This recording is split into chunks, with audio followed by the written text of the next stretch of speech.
درود شنوندگان گرامی.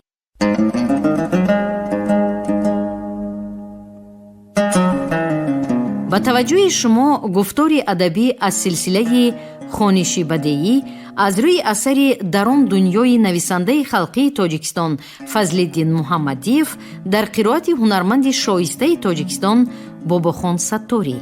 آغاز گفتاری هفتم.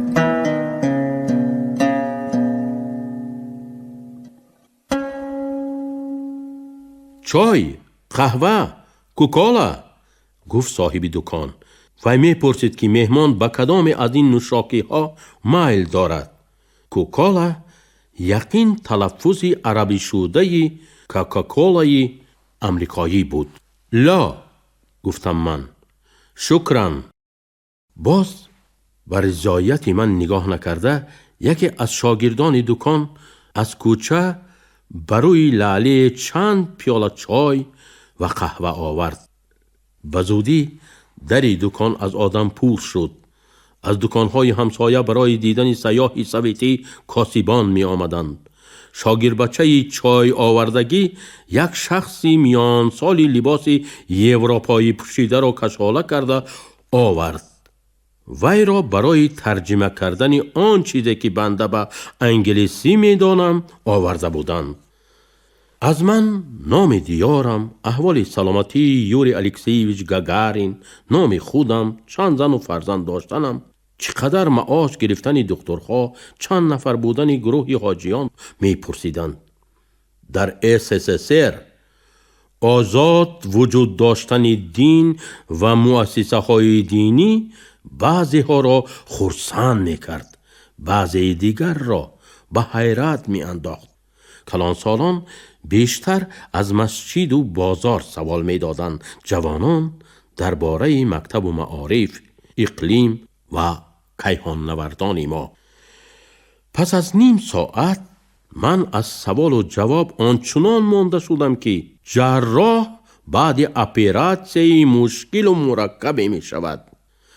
از گوشه های میهی در گرمای غیر عادی گیج شده با زور و کوشش زیاد کافته یافته برآوردن کلمه های درکاری زبان بیگانه که خیلی سطحی میدانید آنقدر کار شقاور نبوده است.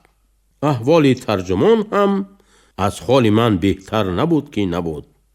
با حاضرین خیر خوش نمودم، اما ترجمان محمدی مصری درز دوز مرا قریب با زور به دکانش کشاله کرده آورد.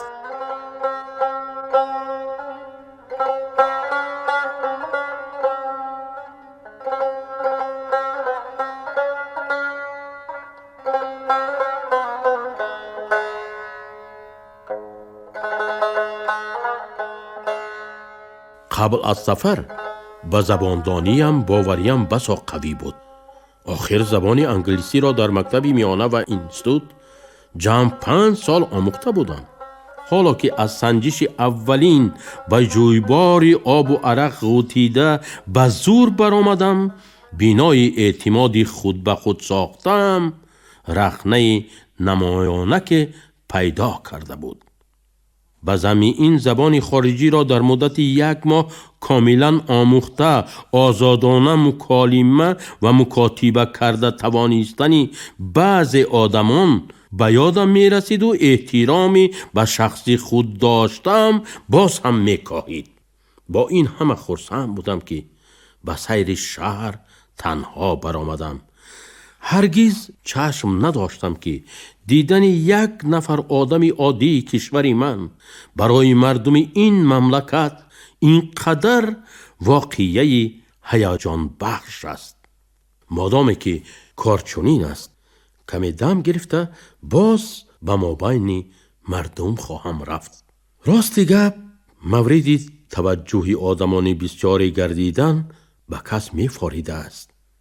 من اکنون روشن فهمیدم که چرا آدمان دوپ درست، حتی آدمان خیلی خردمند با پرستیش شخصی خود چندان بر دوام مقابلت کردن نمی توانستند. تخمین و توکل کنان راه رفته به میدانی وسیع برآمده ماندم. کوچه های بسیاری در اینجا به هم می رسیدند. در میان دو تایی از این کوچه ها عمارتی کلانی سه شکلی می نمود. وی بینای بانک ملی سودان بوده است. در زیر ایوانی درازی پهلوی بانک بچه ها قطار نشستند. یکی پای افزال تازه می کند، دومی کاغذ را به زمین سنگ فرش پهن کرده صابون می فروشد، سومی صورتی را به مابین شیشه و کرتان گذاشته به اطرافش زهی لتگین می چسباند، یعنی صورت را برای آویختن به دیوار تیار می کند. صابون فروش با آواز بلندی جرنگاسی صابون صابون گویان کوچه را به سر می برداشت. مرا دیدن همان دو کلچه صابون عراقی را به سویم دراز کرد. با ایما و اشاره به صابون احتیاج نداشتنم را فهمانیدم. پس عکسم را بگیر. نیز به اشاره گفت بچه و صابونها را به زمین گذاشته قامتش را راست کرده و گردنش را یازانیده دندانهای صدفی خود را نمایان کرد. نرنجد گفته صورتش را گرفتم.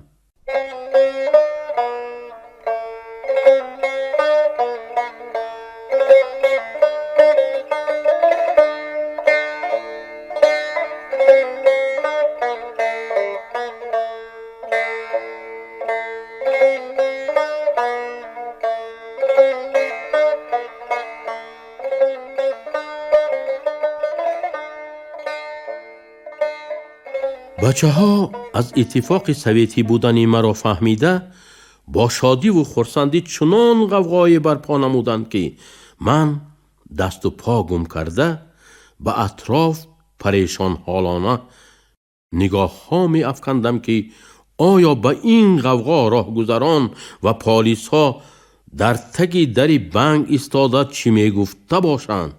گفتن نزد من نآیند. جوانی لوحگر مرا به صندلیچه خود شینانیده بساطش را نمایش دادن گرفت.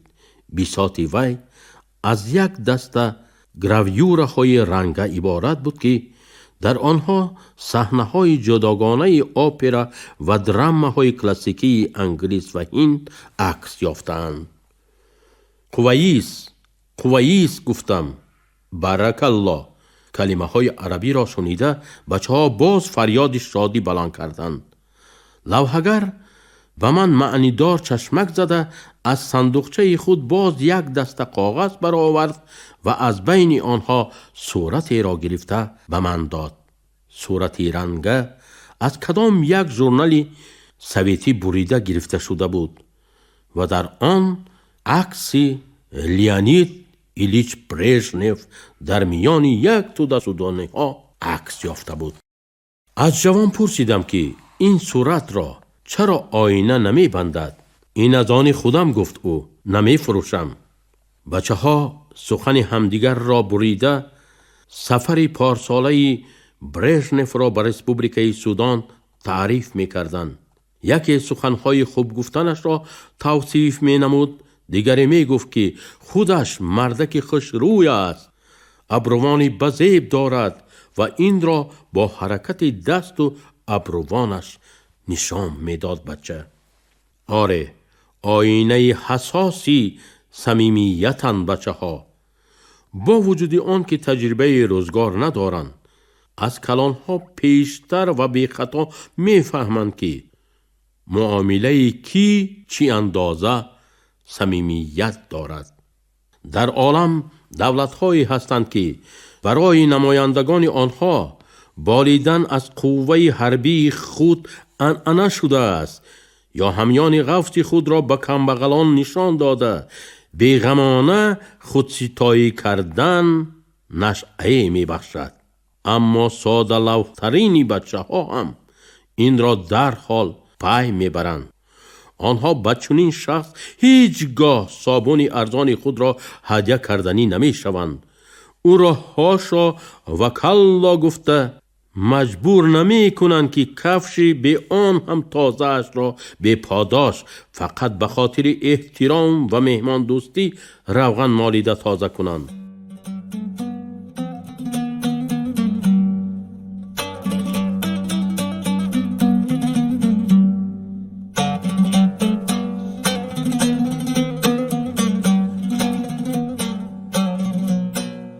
معامله گرم، استقبال مهرآمیز و پر از صمیمیت که در بازار خرطوم دیدم در لوحه خاطرم تا زنده هستم خواهد بود.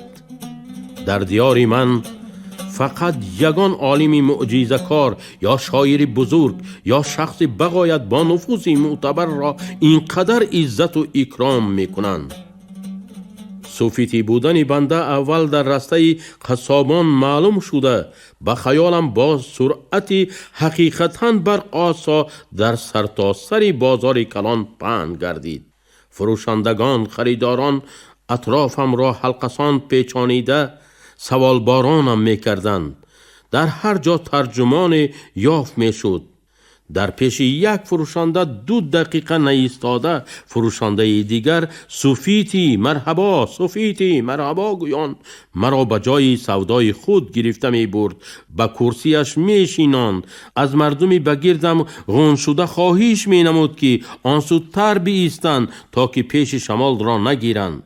یکی به من چای گرمی خوشتم دراز می کرد، دومی یخاب، سیومی الفیسون یا بنیانی را پوست کرده به دستم می خپانید، چهارمی باشد تربوز کلانی را قلم کرده می گفت که اگر آن را نخورم از من می رنجد. در اینجا هم دیر نگذاشته باز یک دهقان دیگر مرا از دست داشته به رسته خود می برد و همین طور با عزت و اکرام می نشانید و با هر چیزی که در بازار موجود بود ضیافت کردنی می شد.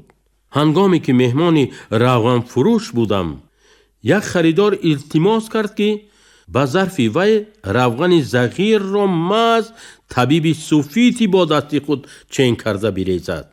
با ترازوی دستی که به جای یک پلش روغن کدوی چمچقدار آویخته بودند، نیم حقه روغن برکشیده به شیشه آن انداختم. مردک خیلی خوشنود و مسعود بود. من از بی پول بودن طبابت در SSSR، بسیار بودن مکتب و آموزشگاه و انستیتوت و اونیورسیته ها درباره ریسپوبلیکاهای آسیای میانه نقل می کردم. در اندام سامعان گاه علامت حیرت، گاه افاده تحسین و تقویت هویدا می گردید. بعضی از شنوندگان صدای نمی برآوردند و به خیال عمیق فرو رفته خاموش می ایستادند. وقتی نماز پیشین نزدیک می رسید، تعینات قاریعکه را به یاد آورده با شناسان بازاری هم خیر خوش کردم. آنها نیز دکان، ولسپید، عرابه و مالهای به فروش آورده خود را در جای جایش گذاشته به سوی طهارتخانه و مسجدها روان شدند.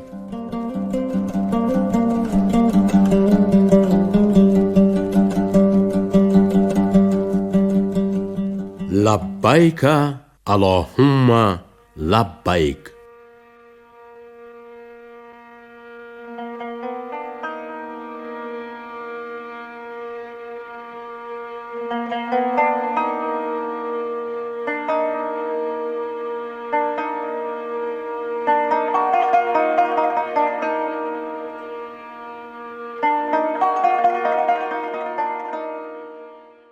همسفرانم 1 ساعت پیشتر از من برگشته نماز پیشین را خوانده حالا در زیر ایوان مهمانخانه منتظر خوراک نصف روزی می نشستند. ملا اوراقکه غیر از خوراک مرا هم منتظر بوده است که سیگارت بکشد.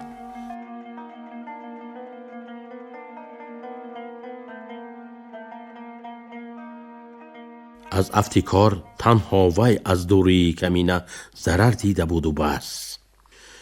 اسرافیل گفت که امروز مهیا شدن طیاره به گمان بوده است. انشاءالله پگاه البته به ما تیاره می دادند. خدمتگاران رستوران ما را به طعام تکلیف کردند. آنها مثل دیگر سودانی ها لباس پوشیدند. خدمتگاران یاردمچی فوته های سبز، سرکارانشان فوته های سرخ. رستوران طعام های با لذت تیار می کرده است. از هر گونه شوربا، کباب، شوله و میوه ها شکم سیری می آورند. اما نان را نهایت کم می دهند. به نزد هر کس فقط یک تایی کلچه میده یکی سفیدی کم نمک می گذارند.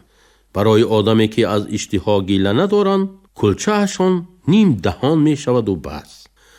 از بوفتی رستوران گوگرد خریدم. پولی میسینه که دارم فقط به گوگرد و آب بر این چیزها می رسید. در بوفت به خاطر مهمانان اروپایی مشروبات می فروشند، اما نرخش بسیار گران. یک شیشه رام خریدنی باشید پولی یک گوسفندی برداقی را می دهی. دولت از فروشندگان مشروبات قصداً اندازه کلان می ستاند تا که هوس جاری کردن این چیز در دلشان چندان ریشه ندواند. اسرافیل در یک گوشه فایه مرا منتظر بود. رفتیم، گفتم من. اندک صبر کن، گفت او. انا به وی مردک نگاه کن. مرد با لباس سفیدی تابستانی که شلوارش اگر غیرت کند به زانو می رسید در پس ستونهای فایه به کرسی نرم نشسته هر دو پای سرموی خود را بروی میز گذاشته بود. در مقابل او شخص دیگری نشسته روزنامه می خواند. آدمان بسیاری از پیش آنها گذشته درآبرا می کردند، لیکن مردک پروایی نداشت. پاهای خود را به آن جایی که عادتاً چیزی خوردنی یا نوشیدنی می گذارند به حضور دراز کرده می نشست. بیا گرو می بندیم، تکلیف کردم و اسرافیل. من از کسی ناپرسیده ملت او را به تو می گویم. یافتی عنایت را، کجا بودن او را به تو هم می دانم. اعتراض کرد اسرافیل و لب پایانش را کشال کرده علاوه نمود. آدم های غلطی.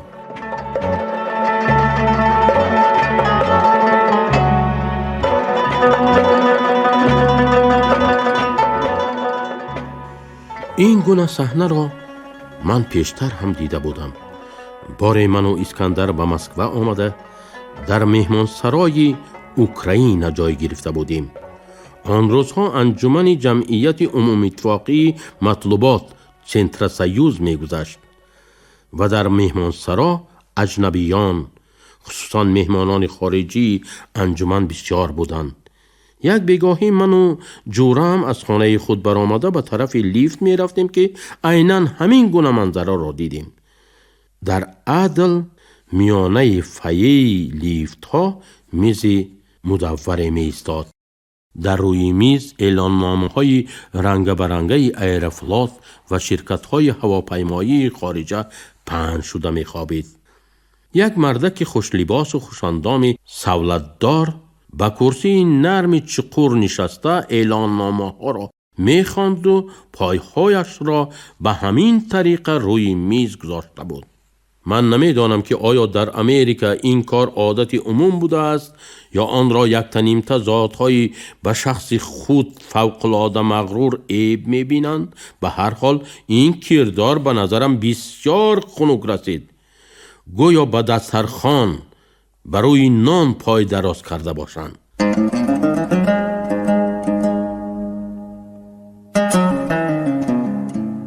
شنوندگان گرامی، شما گفتاری ادبی را از سلسله خوانش بدیعی از روی اثر درون دنیای نویسنده خلقی تاجیکستان فضلالدین محمدیف شنیدید. راوی هنرمند شایسته تاجیکستان باباخان ستاری، کارگردان شیرالی نغزلی، محرر عابدجان سیدزاده. انجام گفتاری هفتم.